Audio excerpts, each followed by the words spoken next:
1789, the French Revolution began, when citizens stormed the Bastille and fought for the declarations of the rights of man.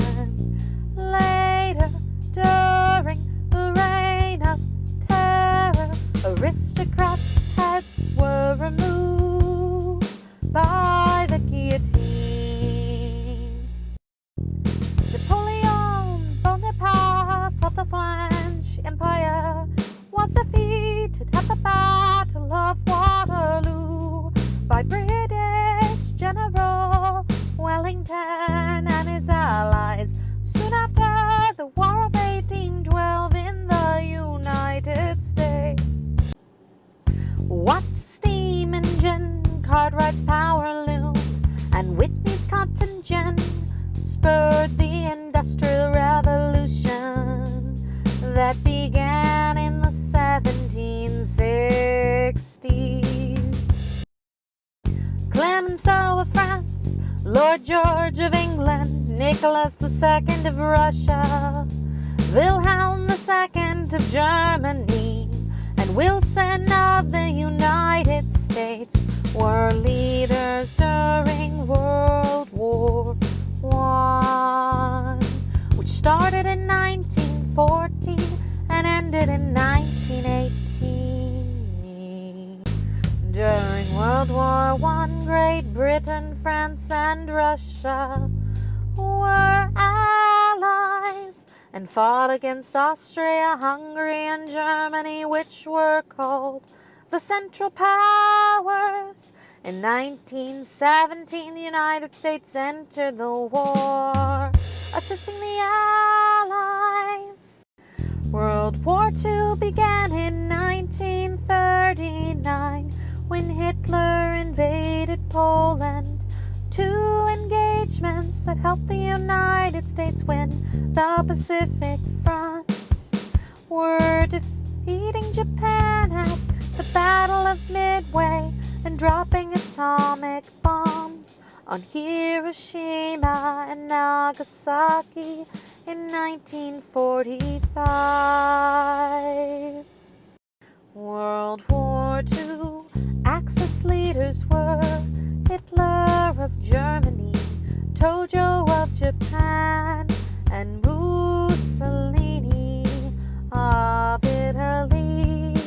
World War II Allied leaders were Churchill of England, Roosevelt, Eisenhower, and MacArthur of the United States, and Stalin of the USSR.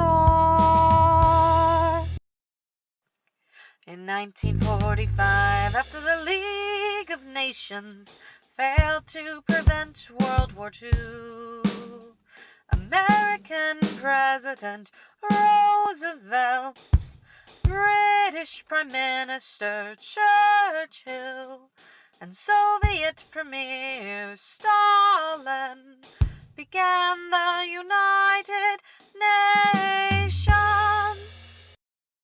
In 1950, General Douglas MacArthur led the United Nations forces to stop Communist North Korea from capturing all of South Korea during the Korean War. During the Vietnam War in 1965, President Johnson sent U.S. troops to stop Communist North Vietnam from capturing all of South Vietnam during the Vietnam War in 1965. In the 1980s, British Prime Minister Margaret Thatcher and American President Ronald Reagan worked together to end the Cold War, lessen big government, and strengthen the conservative movement. In 1989, the communist dictators began to fall in Eastern Europe when Soviet General Secretary Gorbachev refused to send them military aid. In 1990, President George H.W. Bush sent troops to the Persian Gulf to expel Iraqi leader Saddam Hussein from Kuwait during the Gulf War. In 1994, South African President de Klerk allowed free elections. Nelson Mandela became South Africa's first black president, demonstrating